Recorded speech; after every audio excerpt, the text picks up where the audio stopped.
नमस्कार दोस्तों, बहुत बहुत स्वागत है सरकारी परीक्षा के इस YouTube चैनल पे आपका। दोस्तों मैं हूं कुंदन जायसवाल और हमेशा की तरह आज भी मैं आपके साथ करंट अफेयर्स पे चर्चा करने आया हूं। जैसा कि आप सबको पता है कि जो यहाँ पे मैं करंट अफेयर्स पे चर्चा करता हूं वो एक MCQs के फॉर्म में होता है और उनसे जुड़ी जो भी इंपॉर्टेंट इंफॉर्मेशन होती है उस पे भी मैं आपके साथ चर्चा करता हूं। तो अगर आपने हमारी पिछली वीडियो नहीं देखी है या हमारे करंट अफेयर से जुड़े एक भी वीडियो आपने नहीं देखी है तो उन्हें इस चैनल के प्लेलिस्ट में जाकर जरूर देखें, क्योंकि जैसा कि आप सबको पता है कि करंट अफेयर्स आपके एग्जाम के लिए कितना इंपॉर्टेंट पार्ट होता है, तो हम उसी एग्जाम के पॉइंट ऑफ व्यू से हम मोस्ट एक्सपेक्टेड और इंपॉर्टेंट 10 क्वेश्चन आपके साथ जो है यहाँ पे डिस्कस करते हैं। और यह 10 क्वेश्चन आपके लिए काफी ज्यादा इंपॉर्टेंट होता है, तो आप रोज जो है करंट अफेयर्स के वीडियो को जरूर देखें। तो दोस्तों बिना देर किए इस वीडियो को आगे बढ़ाते हैं और देखते हैं हमारा आज का first most important question. SSB के महानिदेशक डॉक्टर सुजय लाल थाउसेन ने भारत के किस केंद्रीय सशस्त्र पुलिस बल का अतिरिक्त कार्यभार संभाला है? Doctor Sujoy Lal Thaosen, director general of SSB, had taken over the additional charge of which central armed police force of India? हमारे ऑप्शन है ऑप्शन ए एनएसजी यानी कि राष्ट्रीय सुरक्षा गार्ड, ऑप्शन बी सीआरपीएफ यानी कि केंद्रीय रिजर्व पुलिस बल, ऑप्शन सी बीएसएफ यानी कि सीमा सुरक्षा बल, या ऑप्शन डी आईटीबीपी यानी कि भारत तिब्बत सीमा पुलिस बल। तो सही जवाब देखते हैं। सही जवाब है ऑप्शन डी यानी कि आईटीबीपी जो है भारत तिब्बत सीमा पुलिस बल। इन्हें जो है आईटीबीपी का एडिशनल चार्ज सौंपा गया है डॉक्टर सुजय लाल थाउसेन को। और ये कौन है? और ये एसएसबी के अभी महानिदेशक है। एसएसबी का मतलब होता है सशस्त्र सीमा बल और आईटीबीपी का मतलब होता है इंडो तिब्बतन बॉर्डर पुलिस।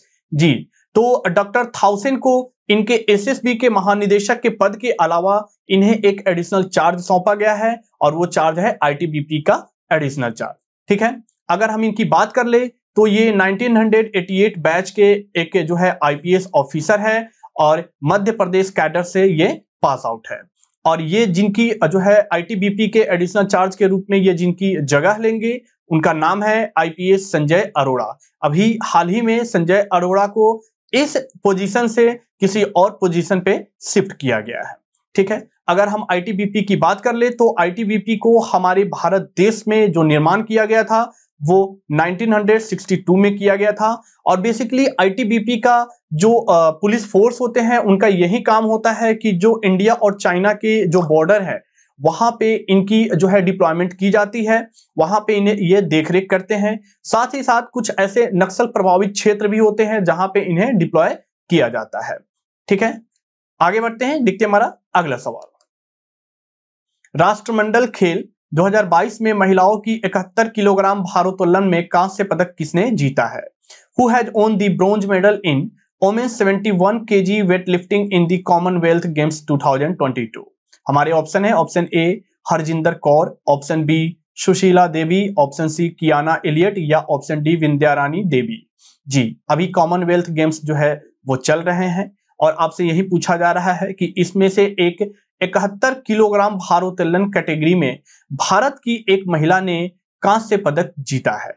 आपको बताना है कि वो कांस्य पदक भारत की इनमें से किस महिला ने जीता है। तो सही जवाब है ऑप्शन ए, वो है हरजिंदर कौर। और आपको इसकी कैटेगरी भी याद रखनी है जो है 71 केजी वेट लिफ्टिंग की कैटेगरी।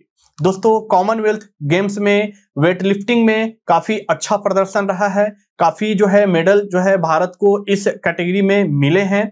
और हरजिंदर कौर ने भी 71 केजी की कैटेगरी में इन्होंने भारत को ब्रॉन्ज मेडल दिलाया है। और इन्होंने जो टोटल अटेम्प्ट लिया इस मेडल के लिए वो था 212 केजी, जिसमें से 93 जो है स्नैच थे और 119 जो थे वो क्लीन एंड जर्क में थे। ठीक है, अगर हम इस कॉमनवेल्थ गेम्स की बात करें तो इस कॉमनवेल्थ गेम्स में ये मेडल जो है वेट लिफ्टिंग कैटेगरी में 7वां मेडल था। और ओवरऑल जो है इस कॉमनवेल्थ गेम्स में मेडल की बात करें भारत की तो ये भारत का 9वां मेडल था। ठीक है, अभी जो कॉमनवेल्थ गेम्स जो है वो चल ही रहे हैं, तो अगर मेडल टैली में देखें भारत को तो भारत ने ओवरऑल 13 मेडल जीते हैं, जिनमें 5 गोल्ड है, 5 सिल्वर है और 3 ब्रोंज है।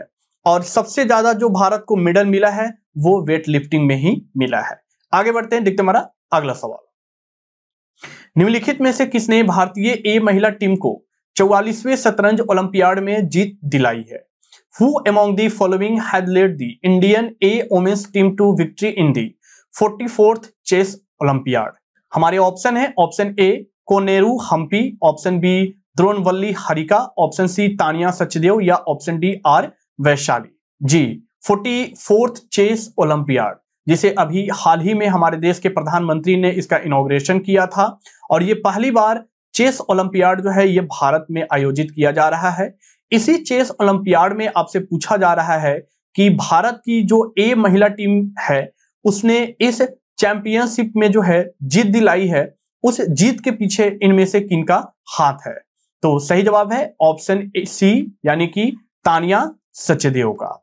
अगर हम तानिया सचदेव की बात करें तो इस जो है 44th चेस ओलंपियाड की वोमेन्स टीम में इन्होंने अपने बदौलत इस टीम को जीत दिलाई है। हुआ यूं है कि इस टीम में जितने प्लेयर शामिल थे, जैसे कि कोनेरू हम्पी, द्रोणावली हरिका और आर वैशाली, ये जब गेम खेल रहे हैं तो इनका गेम ड्रॉ हो चुका था और लास्ट यही बची थी तानिया सचदेव और इन्होंने कुछ पॉइंट से जो है इस गेम में विजेता हुई है, यानी कि इस गेम को इन्होंने जीत लिया है और जिसके कारण जो है इस गेम के जो है ओवरऑल टीम विजेता जो है वो भारत हुई है। अब अगर हम बात करें कि इन्होंने किसको हराया है, तो इन्होंने जो है हंगरी के एक प्लेयर सोका गाल को इन्होंने जो है इस गेम में हराकर जो है इस कैटेगरी में वोमेन्स ए कैटेगरी में इन्होंने जो है चेस ओलंपियाड को जीता है। आगे बढ़ते हैं, देखते हैं हमारा अगला सवाल। संसद ने हाल ही में डैश के वित्त पोषण पर प्रतिबंध लगाने के लिए विधेयक पारित किया है। Parliament has recently passed a bill to ban the funding of dash. हमारे ऑप्शन है, ऑप्शन ए सामूहिक विनाश के हथियार यानी कि weapons of mass destruction, option B आतंक यानी कि टेररिज्म, ऑप्शन सी पर्यटन यानी कि टूरिज्म या ऑप्शन डी जुआ यानी कि गैम्बलिंग।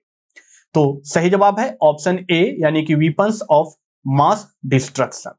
हाल ही में पार्लियामेंट में एक बिल पास किया गया है और ये जो बिल है वो रिलेटेड है ban the funding of weapons of mass destruction से, यानी कि ऐसे वीपन्स जिनसे मास डिस्ट्रक्शन होता है, जिनसे कई सारे लोगों की जान जाती है, उसको फंडिंग करने वाले जो भी ऑर्गेनाइजेशन है या जो भी लोग हैं उनको बैन किया जाना चाहिए, उन पे कार्रवाई की जानी चाहिए। इससे रिलेटेड जो है एक बिल जो है राज्यसभा से पास कर दिया गया है और अब इस बिल को जो है पार्लियामेंट से भी पास ये हो चुका है, राज्यसभा के पास होते ही।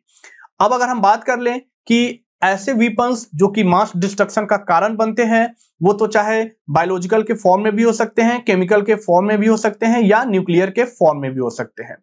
इस वीपन्स को कई सारे लोगों के द्वारा फंडिंग की जाती है या इस ऑर्गेनाइजेशन के द्वारा फंडिंग की जाती है, तो इन्हें जो है बैन करने के लिए अभी हाल ही में भारत देश के पार्लियामेंट में एक जो है बिल पास किया गया है।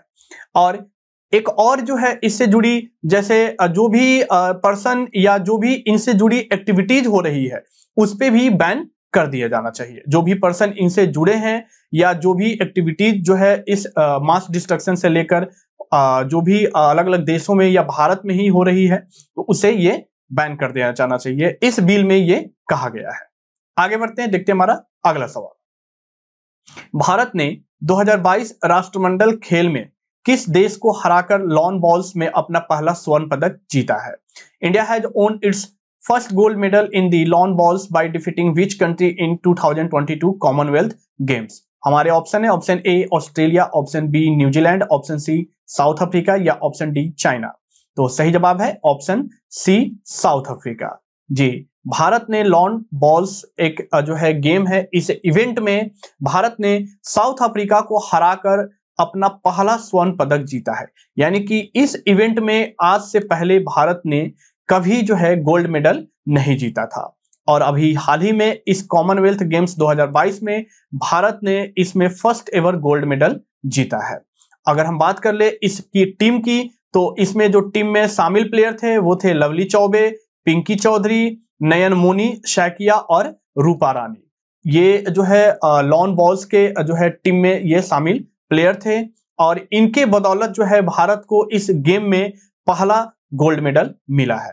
अब जो है इंडिया के पास इस कॉमनवेल्थ गेम्स में जो टोटल मेडल हो चुके हैं वो है 13, जिनमें 5 गोल्ड है, 5 सिल्वर है और 3 ब्रोंज मेडल शामिल है। आगे बढ़ते हैं, देखते हैं हमारा अगला सवाल। निम्नलिखित में से किसे विश्व बैंक ने भारत के लिए अपना देश निदेशक नियुक्त किया है? Who among the following has been appointed by the World Bank as its country director for India? हमारे ऑप्शन है, option A Junaid Kamal Ahmed, option B Auguste Tano Kouame, option C Naji Ben Hassine या ऑप्शन डी मारा वारवी। तो सही जवाब देखते हैं, सही जवाब है ऑप्शन बी अगस्ते तानो कौमे।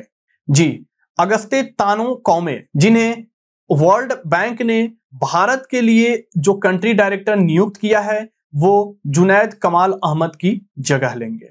यानी इससे पहले ये कंट्री डायरेक्टर थे किस देश के? टर्की के। यानी वर्ल्ड बैंक ने इन्हें टर्की के लिए कंट्री डायरेक्टर के रूप में नियुक्त किया था। अब जो है इन्हें भारत के लिए कंट्री डायरेक्टर के रूप में नियुक्त कर दिया गया है। अगर हम वर्ल्ड बैंक की बात करें तो वर्ल्ड बैंक का हेडक्वार्टर कहाँ है? Washington DC. इसके प्रेसिडेंट है अभी डेविड मालपास और इसकी जो फाउंडेशन रखी गई थी वो जुलाई 1944 में रखी गई थी। आगे बढ़ते हैं, देखते हैं हमारा अगला सवाल। दिल्ली में चौथे ओएनजीसी पैरा खेलों का उद्घाटन किसने किया है? Who has inaugurated the 4th ONGC para games in Delhi?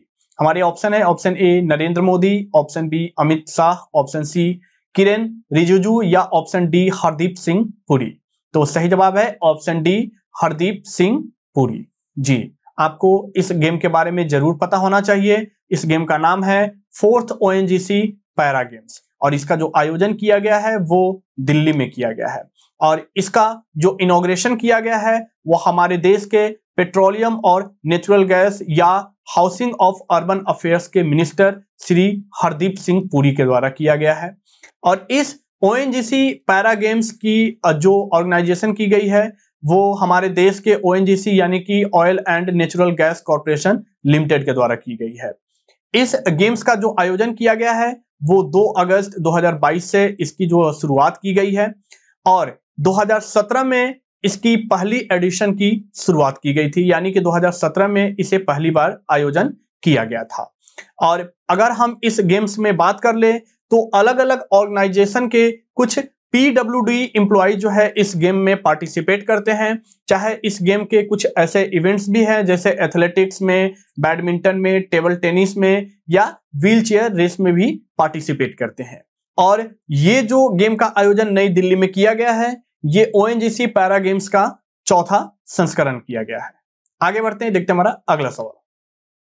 प्रधानमंत्री कार्यालय में निदेशक के रूप में किसे नियुक्त किया गया है? Who has been appointed as the director in Prime Minister Office यानी कि PMO? हमारे ऑप्शन है, option A Shweta Singh, option B Aniket Govind Mandavgane, option C Pramod Kumar Mishra या ऑप्शन डी तरुण कपूर। तो सही जवाब देखते हैं, सही जवाब है ऑप्शन ए जो है श्वेता सिंह। जी, अभी हाल ही में श्वेता सिंह को प्रधानमंत्री कार्यालय में निदेशक के रूप में इन्हें नियुक्त किया गया है। और अगर हम श्वेता सिंह की बात कर ले तो ये 2008 बैच की IFS ऑफिसर है। इनकी जो नियुक्ति की गई है वो 3 इयर्स के लिए की गई है और इनकी जो नियुक्ति की अप्रूवल दी गई है वो appointment committee of the cabinet यानी कि ACC के द्वारा दी गई है। और इनके अलावा जो है ACC के द्वारा जो है डिप्टी सेक्रेटरी PMO में नियुक्त किए गए अनिकेत गोविंद मांडव गने की अपॉइंटमेंट कैंसिल कर दी गई है। मांडव गने को 18 जुलाई को जो है डिप्टी सेक्रेटरी PMO ऑफिस में नियुक्त किया गया था। आगे बढ़ते हैं, देखते हैं हमारा अगला सवाल। हाल ही में राष्ट्रीय महत्व टैग के लिए कितने विरासत स्थलों की पहचान की गई है? How many heritage sites have been identified for the tag of national importance recently? हमारे ऑप्शन है, option A 10, option B 15, option C 20 या ऑप्शन डी 22। तो सही जवाब है ऑप्शन सी 20। जी, अभी 20 जो है विरासत स्थलों की पहचान की गई है जिसे राष्ट्रीय महत्व का टैग दिया गया है यानी कि नेशनल इंपॉर्टेंस का इसे टैग दिया गया है। और इस जो है विरासत स्थलों में अगर हम कुछ इनके नाम आपके साथ जिक्र करें तो हरियाणा के राखी गढ़ी के कुछ एंशिएंट माउंट्स है और दिल्ली के अनंग ताल इसमें शामिल है। और इसके अलावा अगर हम जो है चिंता कुंता की रॉक पेंटिंग की बात कर ले जो कि आंध्र प्रदेश में है, या डनाक की जो है आर्ट साइट मुर्गी की बात कर ले जो कि लेह में है, या कालेश्वर महादेव टेम्पल की बात कर ले जो कि हिमाचल प्रदेश में है, इसे भी जो है नेशनल इंपॉर्टेंस का टैग दिया गया है। और अगर हम जो है राखीगढ़ी जो कि कहाँ पे सिचुएटेड है, हरियाणा में, इसकी बात कर ले तो जो है यूनियन बजट 2020-21 में सेंट्रल गवर्नमेंट के द्वारा जो है इसे 5 आइकॉनिक साइट्स में से एक डिक्लेयर किया गया था। आगे बढ़ते हैं, देखते हैं हमारा अगला सवाल। ओडिशा के मुख्यमंत्री नवीन पटनायक द्वारा जारी लॉकडाउन लिरिक्स नामक पुस्तक के लेखक कौन है? Who is the author of the book titled lockdown lyrics release by Odisha chief minister Naveen Patnaik? हमारे ऑप्शन है, option A Sanjukta Das, option B Amar Mitra, option C Rashid Askari, या ऑप्शन डी श्रीजातो। तो सही जवाब है ऑप्शन ए संजुक्ता दास जी। पुस्तक का नाम है लॉकडाउन लिरिक्स और इसके जो पोएट हैं, यानी कि ये एक पोएम के फॉर्म में है, इसलिए मैं बोल रहा हूं पोएट, यानी इसके जो ऑथर या पोएट बोल सकते हैं उनका नाम है संजुक्ता दास। और इसे जो रिलीज किया गया है वो उड़ीसा के मुख्यमंत्री नवीन पटनायक के द्वारा इसे रिलीज यानी कि जारी किया गया है। और अगर हम इस जो है लॉकडाउन लिरिक्स पुस्तक की बात कर ले तो जैसा कि मैंने आपको अभी बताया कि ये पुस्तक जो है एक पोएम का कलेक्शन है, यानी कि ये पोएम के फॉर्म में है। और इस पोएम के थ्रू जो है ऑथर ने अपने जो भी पैंडेमिक के समय इनके जो भी एक्सपीरियंसेस रहे हैं या जो भी एग्जैस्परेशन रहे हैं, यानी कि जो भी इनका भड़ास रहा है, जो भी इस पैंडेमिक में इन्होंने एक्सपीरियंस किया है, अनुभव किया है, उसको इन्होंने जो है इस पुस्तक में पोएम के थ्रू काफी अच्छे से दर्शाया है। और अगर हम लॉकडाउन लिरिक्स की बात कर ले तो इस लेखक के यानी कि संजुक्ता दास का ये पहला इंग्लिश में पोएम है, यानी इनसे पहले इन्होंने जितनी भी किताबें लिखी है वो सारी की सारी उड़िया लैंग्वेज में इन्होंने लिखी है। तो दोस्तों ये थे हमारे आज के कुछ डेली करंट अफेयर से रिलेटेड इंपॉर्टेंट एमसीक्यूज और कुछ एडिशनल इंफॉर्मेशन। अगर आप और भी डिटेल करंट अफेयर्स पढ़ना चाहते हैं तो आप सरकारी परीक्षा के वेबसाइट पे जरूर विजिट करें। साथ ही साथ अगर आप किसी भी सोशल मीडिया से जुड़े हैं तो हम वहां भी अवेलेबल रहते हैं, हमारे वहां भी कई सारे इंफॉर्मेशन शेयर होते हैं, आप हमें वहां भी लाइक फॉलो कर सकते हैं। अगर आपको ये वीडियो पसंद आया है तो आप इस वीडियो को लाइक करें, अपने दोस्त अपने रिलेटिव्स के साथ शेयर करें और हमें कमेंट करके जरूर बताएं कि आज आपको वीडियो कैसा लगा है। साथ ही साथ अगर आप इस चैनल पे नए हैं तो सबसे पहले और सबसे जरूरी बात, आप इस चैनल को सब्सक्राइब कर ले और बेल आइकन को भी दबा ले ताकि जो भी नेक्स्ट वीडियोज है उसकी नोटिफिकेशन सबसे पहले आप तक पहुंच सके। तो आप अच्छे से पढ़ाई करते रहिए और डेली करंट अफेयर्स की वीडियो रोज जरूर देखें। आपके एग्जाम की तैयारी को मजबूत बनाने के लिए ये काफी अच्छा प्लेटफॉर्म है। तो दोस्तों आप हंसते रहिए, मुस्कुराते रहिए और अपनी तैयारी को और मजबूत बनाते रहिए। मिलते हैं आपसे अगले वीडियो में, तब तक के लिए नमस्कार।